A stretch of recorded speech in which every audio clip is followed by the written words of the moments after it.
عليكم ورحمة الله وبركاته.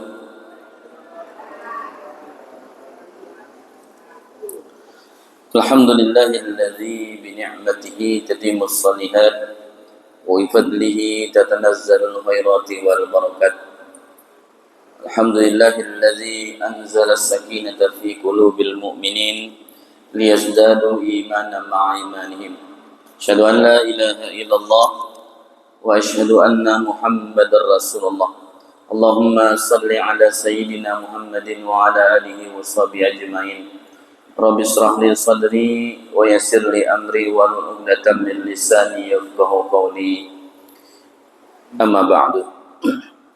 Yang pertama yang saya hormati pengurus Masjid Jami Islamiyah. Selanjutnya yang saya hormati para alim ulama, cerdik pandai, tua-tua tengganai, bapak-bapak, ibu-ibu, jamaah salat maghrib yang senantiasa dimuliakan dan diberkahi Allah Subhanahu wa taala. Alhamdulillah, mari sama-sama kita selalu memanjatkan rasa puji dan syukur kita kepada Allah Subhanahu wa taala yang sampai hari ini, detik ini, Allah masih memberikan kita nikmat begitu banyak. Salah satunya nikmat kesehatan, nikmat kesempatan, sehingga kita masih bisa bertemu, masih bisa melaksanakan kewajiban kita sebagai seorang muslim, melaksanakan sholat maghrib secara berjamaah. Mudah-mudahan pertemuan kita pertemuan diberkahi Allah dan segala amal kebaikan kita diterima oleh Allah Subhanahu wa taala. Selanjutnya salawat dan salam selalu kita sampaikan kepada junjungan kita baginda Nabi besar Muhammad sallallahu alaihi wasallam beserta keluarga, sahabat dan para pengikutnya hingga akhir zaman. Dengan sama-sama melapaskan Allahumma salli ala sayyidina Muhammad wa ala ali sayyidina Muhammad. Mudah-mudahan kita yang senantiasa bersalawat kepadanya akan mendapatkan syafaatnya kelak di hari kiamat. Amin ya rabbal alamin. Selanjutnya kita doakan Bapak Ibu, saudara-saudara kita, barangkali tetangga kita yang dalam keadaan sakit, semoga Allah sembuhkan, Allah angkat segala penyakitnya. Kalau dalam urusan yang memang dalam keadaan sulit, semoga Allah mudahkan segala urusannya. Amin ya rabbal. Bapak Ibu yang berbahagia, melanjutkan kajian kita pada malam hari ini. Malam hari ini temanya adalah Allah Maha Tahu, Allah Maha Melihat. Lalu kenapa kita harus mengeluh? Jamaah sekalian, pernah tak kita merasa capek betul, merasa letih, bahkan pada titik terendah dalam hidup kita, yaitu ingin menyerah dengan keadaan yang kita rasakan, atau kalau bahasa itu titik terendah dalam hidup kita. Bahkan justru lalu muncullah bisikan dalam hati kita, ya Allah, apakah aku harus bertahan dalam keadaan seperti ini? Ya. Kenapa tak ada yang memahamiku? Kenapa tak ada yang mengerti dengan keadaanku? Pernah kayak gitu Bapak Ibu? Mungkin ada di antara kita, ada di fase seperti itu. Ya. Nah, maka malam hari ini insya Allah izinkan saya pribadi kita menjawab kegundahan hati kita, tentunya dengan ilmu dan iman dan dengan ketauhidan dan keyakinan kita kepada Allah Subhanahu wa taala. Karena ketika kita memahami, kita mengetahui bahwa Allah itu Maha Alim, Maha mengetahui, Maha melihat, Maha mendengar, maka seharusnya itu sudah cukup bagi kita membuat diri kita itu lebih tenang, ya, lebih kuat, dan juga terus melangkah maju. Kenapa? Karena kita tahu bahwa Allah Maha melihat, Allah Maha mengetahui, Allah Maha mendengar. Maka kita tidak akan mungkin ada keluhan-keluhan yang besar dalam hidup kita sampai berkata yang demikian saya katakan tadi. Allah mengatakan dalam surah Al-Mulk ayat 14, "Ala ya'lamu man khalaqal wa huwal latiful khabir." Apakah Allah yang menciptakan itu tidak mengetahui segala-galanya? Dan Dia Maha halus lagi Maha mengetahui. Nah, para ulama tafsir mengatakan bahwa menjelaskan ayat ini ingin menyentil logika manusia, diri kita manusia ini. Ingin memberikan pelajaran bagi kita, teguran buat kita bahwa jika manusia itu dia bisa mengetahui sebagian yang dia ciptakan, yang dia buat, maka Allah jauh lebih tahu, jauh lebih paham, jauh lebih bisa melihat apa yang dia ciptakan. Segala yang diciptakan pasti dia mengetahui. Nah, kita sendiri misalnya, kita bikin apa gitu. Kita buat apa misalnya, buat robot, buat apa misalnya, bikin meja. Kan kita tahu itu. Ciptaan kita itu, buatan kita.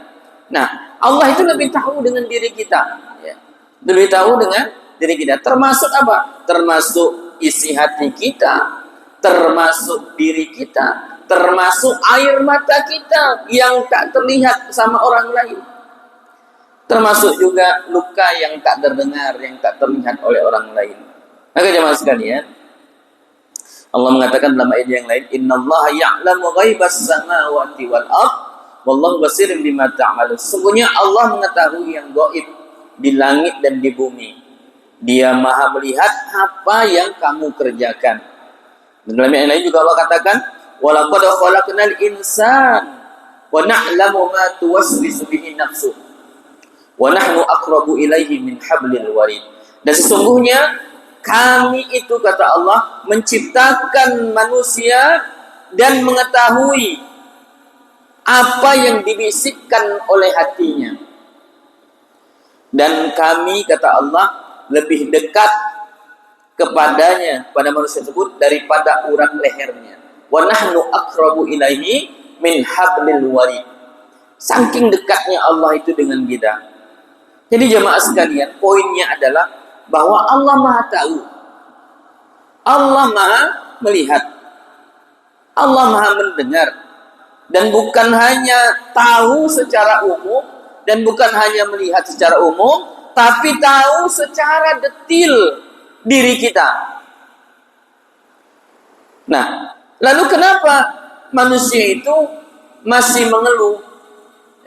Masih merasa Allah tidak adil, masih merasa membandingkan dirinya dengan kehidupan orang lain. Padahal kalau dia mengetahui Allah Maha melihat, Allah Maha mendengar, Allah Maha mengetahui, ya, maka tidak akan ada hal-hal demikian. Maka jemaah sekalian, oleh sebab itu, dalam ajaran agama kita itu ada istilah muraqabah. Tahu muraqabah, Bapak Ibu? Muraqabah. Jadi muraqabah itu adalah merasa selalu diawasi oleh Allah Subhanahu wa taala. Merasa diawasi oleh Allah Subhanahu wa taala. Bukan merasa diawasi, tapi selalu diawasi dimanapun dia berada. Allah selalu melihatnya, Allah mengawasinya. Inilah level tertinggi daripada keimanan seorang yang disebut dengan ihsan. Apa itu ihsan? An ta'budallaha ka'annaka tarahu fa in lam takun tarahu fa innahu yaraka. Engkau beribadah kepada Allah seakan-akan engkau melihat Allah langsung. Tetapi jika engkau tidak melihatnya, maka ketahuilah sesungguhnya dia melihatmu.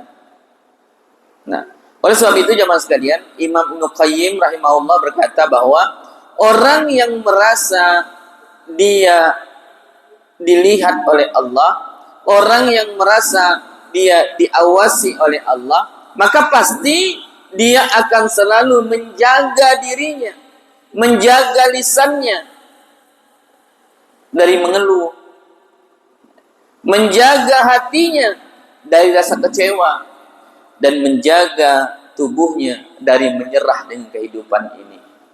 Karena jemaah sekalian, kita hidup di dunia ini pasti Allah beri ujian, pasti Allah beri cobaan, pasti Allah beri masalah.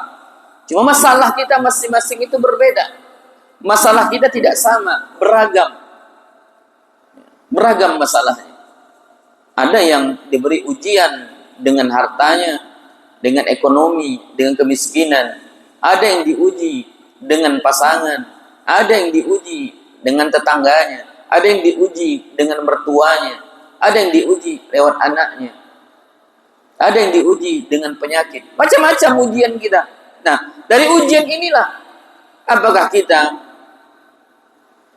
betul-betul menjadi hamba Allah yang mengenal Allah, melihat Allah, Allah tahu apakah kita menjadi insan yang mengeluh atau tidak. Karena sekali lagi Allah sudah mengingatkan kepada kita, la yukallifullahu nafsan illa wus'aha. Yakin bahwa ujian, cobaan, masalah yang Allah berikan kepada manusia pasti tidak akan melebihi batas kemampuan kita. Kenapa? Karena masalah ujian, masalah cobaan itu sudah Allah takar, sudah Allah ukur. Pasti manusia itu bisa melewatinya. Pasti manusia itu bisa melaluinya, bisa menghadapinya. Maka oleh sebab itu, jangan sampai kita menjadi hamba yang mudah menyerah, hamba yang mudah mengeluh, hamba yang mudah panik, yang mudah takut, yang merasa mudah khawatir terhadap apa yang Allah berikan kepada dirinya berupa masalah, berupa ujian. Maka jemaah sekalian, kita mesti belajar dari orang-orang terdahulu, para nabi, para sahabat, dan orang-orang soleh terdahulu. Bagaimana muraqabah mereka kepada Allah itu begitu luar biasa. Bagaimana mereka itu betul-betul merasa ma'iyatullah, bersama dengan Allah itu luar biasa. Kita ambil contoh misalnya Nabi Ayyub alaihissalam. Nabi Ayyub itu Bapak Ibu sekalian, ujiannya begitu luar biasa. Ya, sakit bertahun-tahun, hartanya habis, anaknya semua meninggal, istrinya kabur meninggalkannya. Ya, masyarakat semuanya tidak ada yang dekat, tinggal sendirian. Coba kita hari ini ada tidak seperti itu? Tidak ada. Semuanya tidak ada yang bersama dengan yang mau mendekati Nabi Ayyub alaihissalam. Sudahlah sakit yang luar biasa parahnya, ya. Anaknya meninggal semua, istrinya pergi meninggalkan, dijauhi manusia. Ya. Tapi apa yang dikatakan oleh Nabi Ayyub alaihissalam? Wa ayyuba iznada rabbahu anni massaniyad-durru wa anta arhamur rahimin. Ya Allah, kata Nabi Ayyub, aku telah ditimpa penyakit, diberikan penyakit, dan engkau adalah yang maha penyayang. Jadi Nabi Ayyub mengadukan semuanya hanya kepada Allah.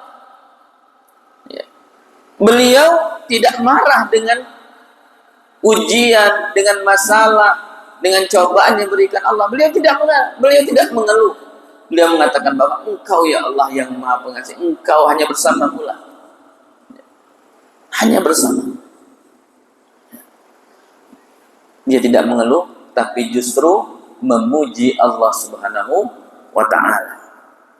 Nah, kita hari ini tidak. Diuji sakit dikit, mulai macam-macam, ya. Maki-maki, keluar omong kotor, ya. Diuji dengan apa dikit, mulai macam-macam. Nah, itu contoh Nabi Ayyub. Kemudian contoh yang kedua, Nabi Musa. Nabi Musa ketika beliau dikejar-kejar oleh Fir'aun,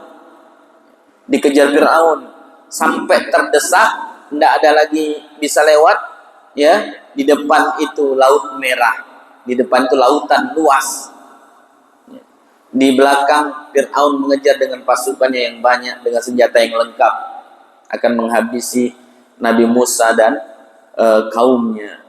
Pada saat itu pengikutnya Nabi Musa, Bani Israel itu mengeluh kepada Nabi Musa, wahai Musa, kita pasti tertangkap ini, kita pasti akan dihukum sama Fir'aun. Ngeluh dia. Apa jawaban Musa? Qala kalla inna ma'iya rabbi sayahdin. Sekali-kali tidak, kata Nabi Musa. Sesungguhnya Tuhanku bersamaku. Dia akan memberi petunjuk kepadaku. Jadi ketika Nabi Musa dalam keadaan seperti itu, dia tetap tenang. Dia tetap menunjukkan bahwa dia tidak panik, dia tidak khawatir. Walaupun di belakangnya akan ada orang-orang yang akan menghabisi dirinya dan kaumnya. Dia tidak khawatir. Kenapa? Karena tadi dia merasa Allah bersama dengannya. Dia merasa selalu diawasi Allah. Ya. Kemudian ada seorang sahabiah ummahat yang bernama Ummu Salamah. Beliau ditinggal wafat oleh suaminya. Suaminya meninggal. Yang bernama Abu Salamah bin Abdul Asad. Beliau ketika ditinggal suaminya, apa yang dia katakan? Dia bersabar dan dia berdoa kepada Allah. Ya Allah, beri aku pahala dalam musibahku ini ya Allah. Gantilah dengan yang lebih baik. Maka doa ini Ummu Salamah ini dikabulkan oleh Allah SWT. Maka dia mendapatkan ganti suami yang lebih baik. Siapa dia? Rasulullah SAW. Jadi Ummu Salamah itu Bu, salah satu istrinya Rasulullah. Nah kalau kita hari ini tidak diberi cobaan, diberi ujian, ngeluhnya kemana? Bukan dengan Allah, ke medsos, curhat di medsos, ya. Betul Bu? Bu, betul lah. Ibu sini dah ada, ya. Sini jarang medsosan kayaknya.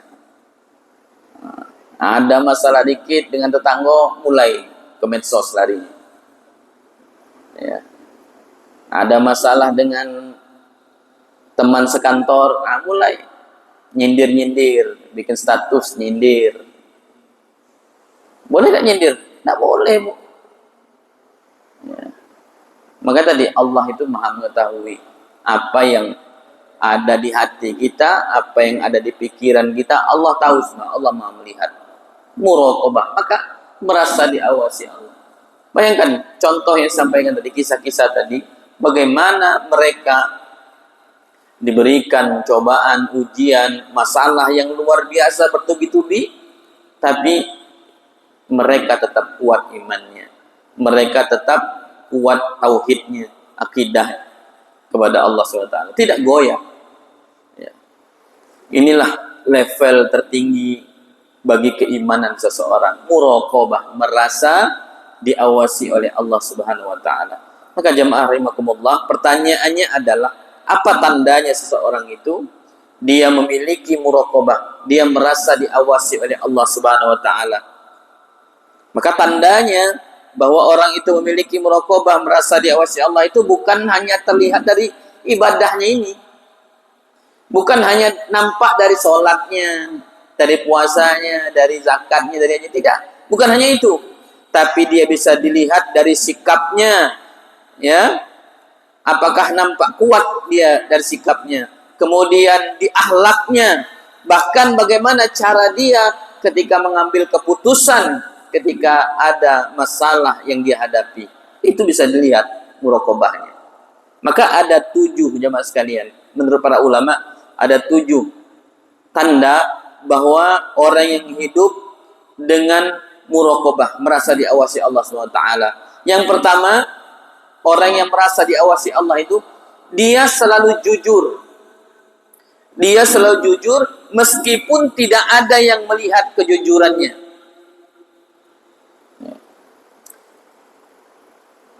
Bapak Ibu, profesi kita berbeda-beda. Pekerjaannya bermacam-macam. Ada yang pegawai, ada yang pedagang, ada yang menjual jasa. Semuanya berbeda-beda. Maka ketika kita bekerja, punya profesi, maka jujur itu mesti terus ada. Walaupun tak nampak sama orang. Sebagai pedagang misalnya.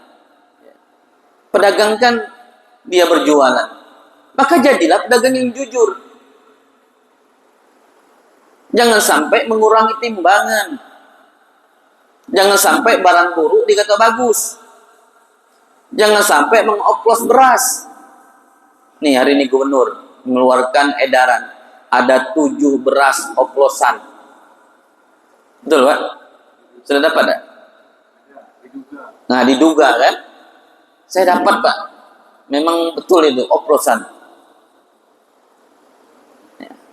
Raja itu. Satu. Nah. Jadi berdagang itu. Jadilah pedagang yang jujur. Jangan sampai mengurangi timbangan. Jangan sampai barang buruk dikata bagus. Ya. Jangan sampai barang cacat dikata elok. Jadi pedagang yang jujur. Ustaz, kalau pedagang jujur tidak ada untungnya.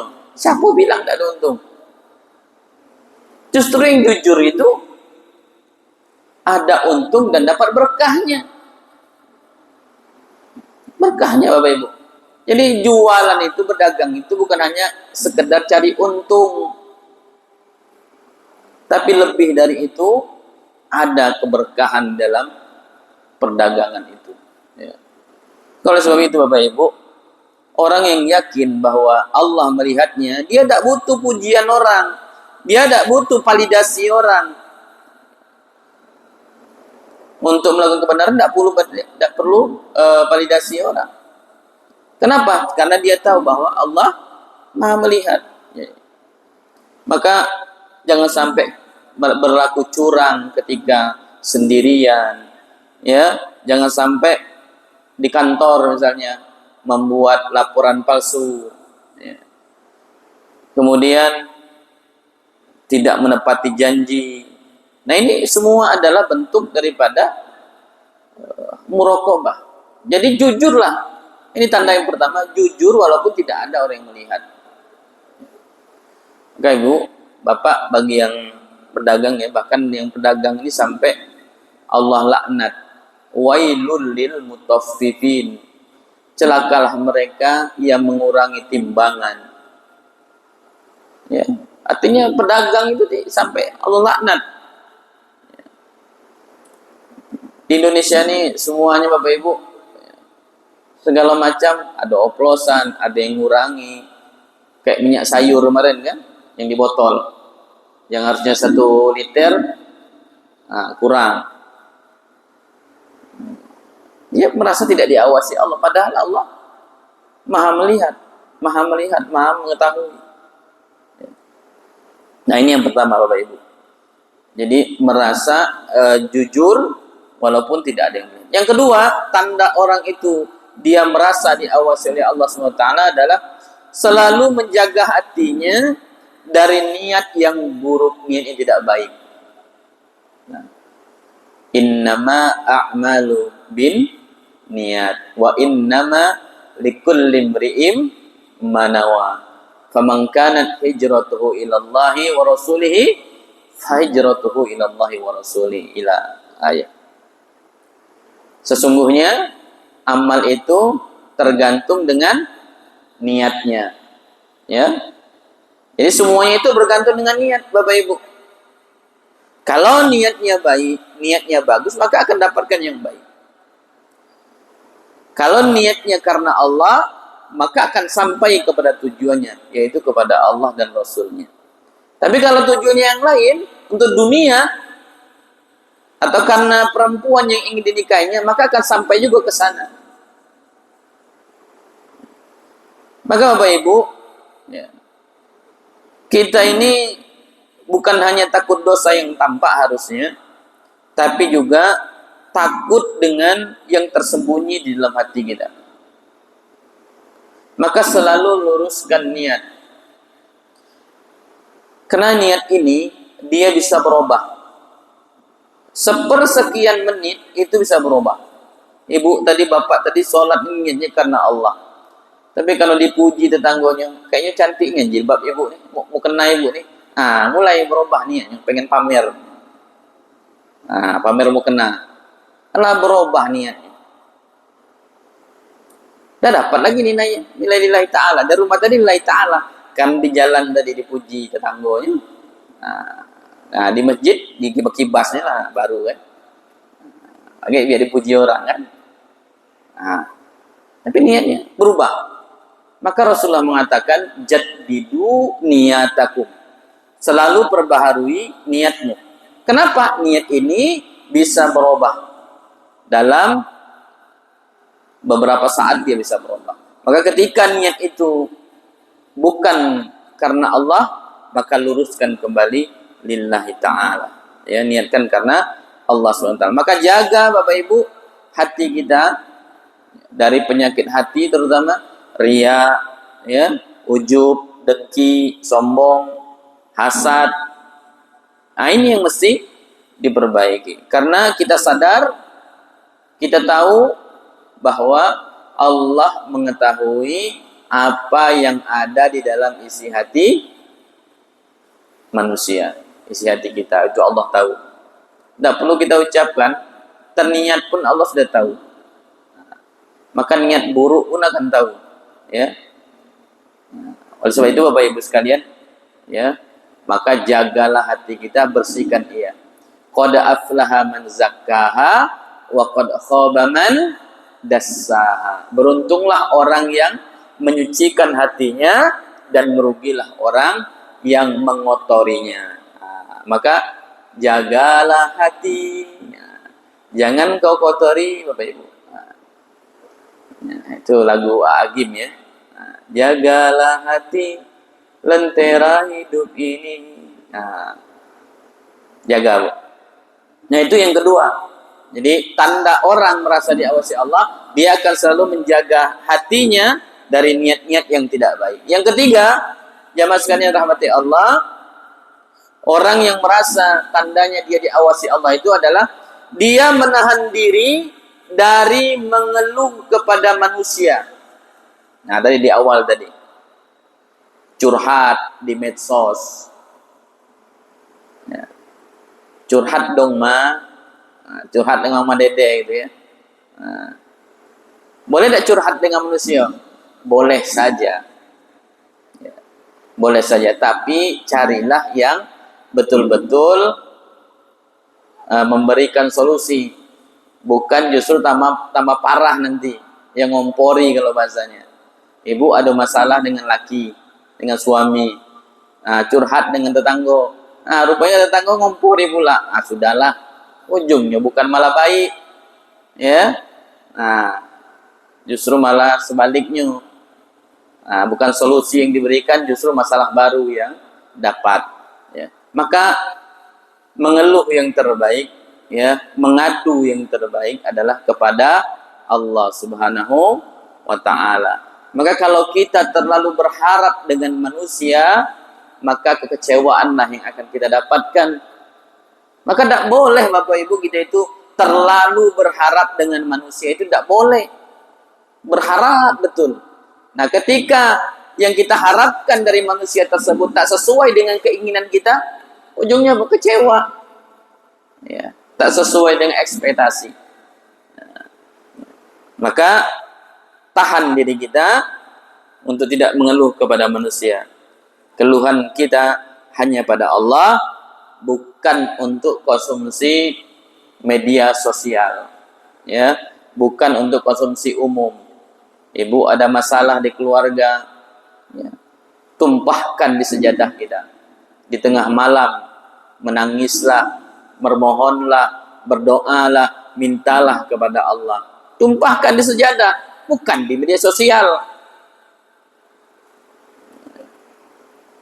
Nah ini banyak sekali ya, yang saya sampaikan tadi awal. Segala macam di medsos itu ada.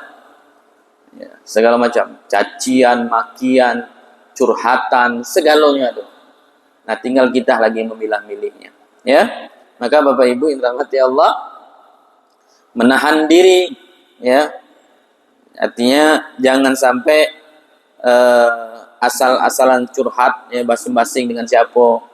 Nah, kemudian jangan sampai kita menyalahkan takdir. Nah ini kan banyak tuh kadang-kadang karena dia punya masalahnya banyak bertubi-tubi, akhirnya apa? Menyalahkan takdir. Ya Allah, ngapolah aku nih kayak gini itu. Banyak nian masalah nih. Banyak nian ujian nih. Menyalahkan takdir. Ujungnya apa? Membandingkan dengan orang lain. Enak nian tetangga aku tuh hidupnya. Ya. Hidupnya tenang, damai. Duit banyak. Itu kan pemandangan kita baik. Nampak di mata kasat baik, kasat mata baik. Tapi kalau kita lebih tahu, mungkin dia lebih banyak masalahnya. Yang dia tidak mau cerita. Ya. Kita nampak orang senang, belum tentu Bapak Ibu. Nah itu saya bilang tadi. Ketika ada orang naik mobil Pajero, dia lewat jalan tol. Lalu dia lihat ke sawah, ada petani yang lagi makan nikmat di sawah itu, ya, lagi makan di saungnya itu, di pondok-pondokannya itu. Lalu orang mobil Pajero ini ngomong, enak nih yang jadi petani itu, tenang hidupnya, ya, kayak ada punya masalah, di hembus angin, sejuk sambil makan, tenang, nyaman betul. Nah si petani tadi nengok mobil Pajero, enak nih ya mobil Pajero tadi, ya. Punya mobil, ada AC-nya. Nah, setelah bertukar nasib, nah ternyata dua-duanya pengen balik ke nasib masing-masing. Ya. Nah, oleh sebab itu Bapak Ibu sekalian, nampak mata kita tuh orang tuh senang, belum tentu. Ya. Mungkin dia lebih banyak masalahnya, mungkin dia lebih banyak utangnya. Nah, yang nampak kita tenang tadi, padahal utangnya lebih banyak, penyakitnya lebih banyak juga. Nah, oleh sebab itu jangan pernah membandingkan diri kita dengan orang lain. Nasib kita dengan orang lain itu berbeda-beda Bapak Ibu. Ya. Maka syukurilah apa yang Allah takdirkan kita hari ini. Mungkin kita hari ini tidak diberikan kelebihan ekonomi, tidak diberikan kekayaan yang berlimpah. Kenapa? Allah sayang dengan kita. Kalau kamu dikasih kekayaan, kaget kamu udah ingat lagi dengan aku, kata Allah. Justru kamu menjadi seperti Korun. Azan? Belum. Kalau kamu dikasih jabatan, kaget kamu kayak Firaun pula. Nah, akhirnya apa? Kenapa tidak diberikan itu? Karena Allah sayang dengan kita. Ya. Nengok duit 100 miliar. Nah, ya. Nggak sanggup kita nengoknya Pak. Jangan 100 miliar, 1 miliarnya mungkin goyah-goyah juga iman gitu kan. Kadang-kadang mohon maaf, kita ini mengutuk, mencaci, koruptor, itu koruptor. Ya. Kita tidak di posisi dia, coba kita di posisi dia, belum tentu kita juga sanggup. Makanya saya tidak mau mengutuk koruptor itu. Saya tidak posisi di situ. Mungkin saya tidak sanggup juga ketika nengok duit sebanyak itu.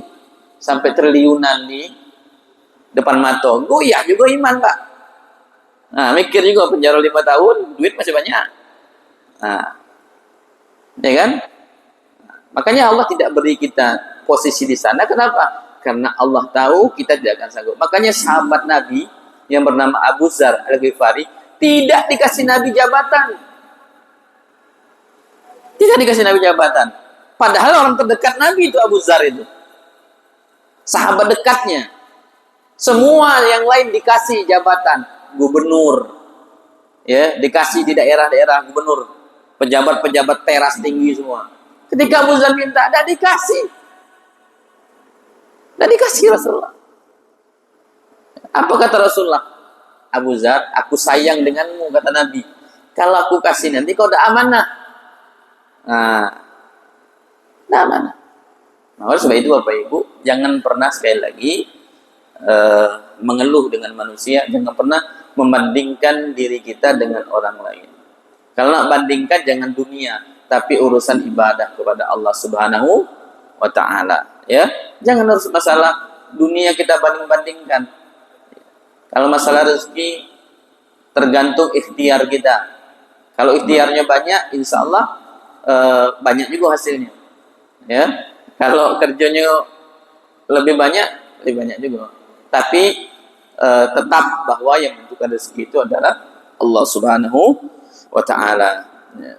Jadi yang ketiga, lalu yang keempat, Bapak Ibu rahmati Allah, tanda bahwa orang itu merasa diawasi oleh Allah Subhanahu wa taala adalah dia selalu serius, sungguh-sungguh dalam ibadah, dalam sholat, dalam ibadah sunnah lainnya, ya.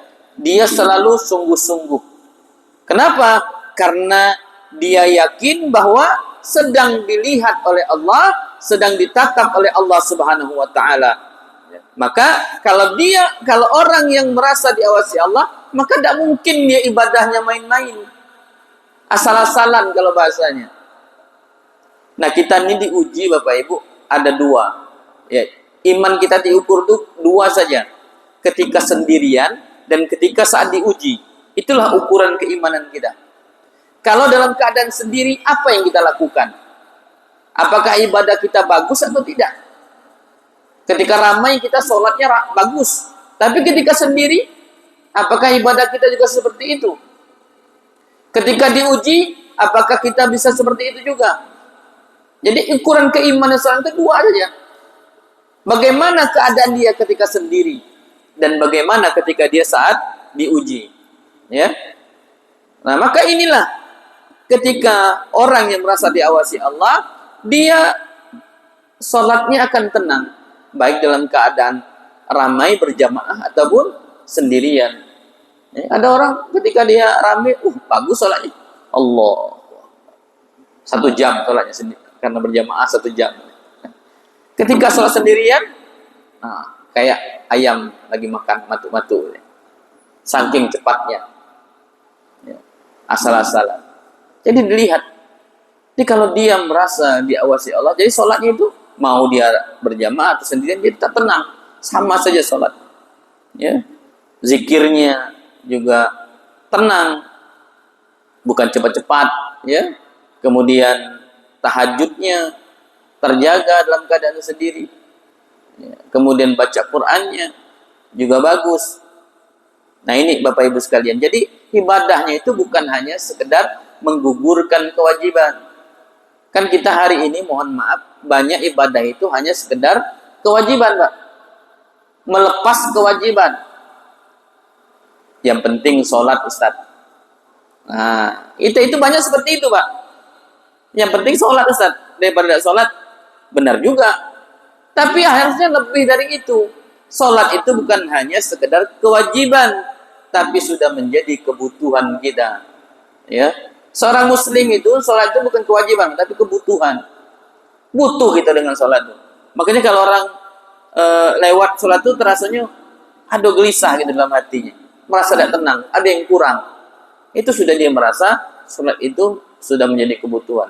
Tapi kalau sekedar kewajiban, ya sekedar melepas saja, maka di sholatnya, sholat zuhur jam 12 lewat 15 misalnya, dia sholatnya jam 2:30. Sholat asarnya jam 3:30, dia sholatnya 5:30. Kenapa? Hanya sekedar melepas kewajiban. Kalau orang yang dia merasa diawasi Allah, muraqabah, maka dia akan selalu beribadah tidak asal-asalan. Nah, itu yang keempat. Yang kelima, jamaah sekalian, yang kelima, orang yang merasa diawasi Allah itu, dia cepat sadar, cepat ingat ketika berbuat dosa. Ketika dia hilap, berbuat dosa maksiat, dia langsung sadar, astagfirullahalazim. Ketika lagi gibah ngomongi orang, ibu-ibu lagi duduk ngobrol ngomongi orang, ya, tidak sadar dia hilap, langsung ingat dia, astagfirullahalazim, aku ngomongi orang, langsung sadar, cepat ingat. Ya. Mau berbuat maksiat, berzina, astagfirullahalazim. Nah, tapi sudah melakukan dulu, astagfirullah. Na'udzubillah ya. Nah, harusnya sebelum melakukan, cepat ingat kepada Allah SWT. Melihat hal-hal negatif, astagfirullahaladzim. Cepat kembali kepada Allah Subhanahu wa Ta'ala. Ya. Jangan sampai Bapak Ibu sekalian, kita terus-menerus hanyut dengan dosa itu. Ketika itu terus-menerus, maka dosanya akan terus bertambah dan hatinya akan menjadi keras. Nah, kalau orang cepat sadar dengan dosa, ya, maka dia akan mendapatkan ampunan dari Allah Subhanahu wa Ta'ala. Wattabi'is sayyi'atil hasanat. Ikutilah perbuatan buruk itu dengan kebaikan. Niscaya Allah akan menghapuskan keburukan-keburukan itu dengan kebaikan yang sudah kita lakukan. Makanya ketika buat dosa, Bu, langsung istighfar. Maka keburukan tadi langsung dihapuskan dengan kebaikan-kebaikan. Nah, inilah Bapak Ibu sekalian rahmati Allah, tanda bahwa seorang itu merasa diawasi oleh Allah Subhanahu wa Ta'ala. Azan nih. Oh, 6 menit. Baik. Kemudian yang selanjutnya, yang terakhir Bapak Ibu sekalian, orang yang merasa diawasi Allah itu dia selalu berprasangka baik kepada Allah. Husnuzonillah. Apapun yang Allah berikan, dia prasangka baik. Mau itu baik atau buruk, dia tetap berprasangka baik. Jadi orang yang tahu bahwa Allah sedang melihatnya, Allah sedang mengawasinya, dia yakin bahwa semua yang terjadi dalam hidupnya, dalam dirinya, itu semua adalah bagian daripada skenario rencana Allah Subhanahu wa Ta'ala. Ya, skenario Allah. Itu kalau orang yang dia merasa dewasa Allah, dia merasa muraqabah itu, ya. Apapun yang dalam hidupnya akan dia jalani dengan kebaikan. Ketika dapat musibah, dia bersabar. Ketika dapat nikmat, dia bersyukur. Ketika dalam doanya belum dikabulkan Allah, dia tetap yakin. Kalau tidak hari ini, mungkin minggu depan. Kalau tidak minggu depan, mungkin bulan depan. Kalau tidak bulan depan, mungkin tahun depan. Nah, kayak lagu gitu kan. Nah, mungkin tidak hari ini, mungkin minggu depan, katanya kan. Jika tidak minggu ini, mungkin bulan depan. Nah, jika tidak bulan depan, tahun depan. Ya. Jadi, berprasangka baik kepada Allah. Doa belum dikabulkan. Tidak minggu ini, Bu. Minggu depan. Tidak minggu depan, bulan depan, tahun depan. Atau nanti doa kita itu disimpan oleh Allah, dikabulkannya di akhirat. Begitu. Ya, ini tidak doa baru sebentar, doanya tengok dulu. Nah, orang doa gini, tidak, tangannya gini. Nah, doa itu ada adabnya juga, Bu. Menghadap kiblat, angkat tangan, mata kepala nunduk, gitu ya. Ini tidak, doa banyak. Nah, tangan taruh di paha. Nah, macam mana nak dikabulkan? Adabnya tidak ada gitu. Ya, kadang sudah tangan dalam sini, mata kemana-mana menengok orang doa. Nah, tidak ada khusyuknya. Ya, jadi ketika rezekinya masih tersendat, masih seret, rezekinya masih belum maksimal Allah berikan, dia tetap bersyukur dengan yang sedikit. Maka Rasulullah mengatakan, siapa yang bersyukur dengan tidak bersyukur yang sedikit, maka yang besar pun dia tidak akan bersyukur. Oleh sebab itu, Bapak sekalian di Allah, mari di hari ini kita luruskan kembali bahwa hidup kita di dunia ini sudah diatur oleh Allah. Bahwa kita ada di dunia ini, ya, Allah sudah memberi garansi bahwa kita semua akan diberikan yang terbaik oleh Allah SWT. Syaratnya adalah muraqabah. Merasalah selalu diawasi Allah. Merasalah selalu Allah melihat kita, ya. Merasalah selalu Allah mendengar apa yang kita minta. Jangan sampai kita berprasangka buruk. Jangan sampai kita berbuat hal-hal yang dilarang oleh Allah Subhanahu wa taala. Mudah-mudahan Allah Subhanahu wa taala memberikan kita keistiqomahan, memberikan kita sehat badan, panjang umur, sehingga kita terus bisa berada di jalannya sampai akhir hayat kita dimatikan dalam keadaan husnul khatimah. Amin ya rabbal alamin. Demikian, mudah-mudahan bermanfaat. Wallahu muwaffiq ila aqwamit thoriq. Mohon maaf kalau yang berkenan. Assalamualaikum warahmatullahi wabarakatuh. Pas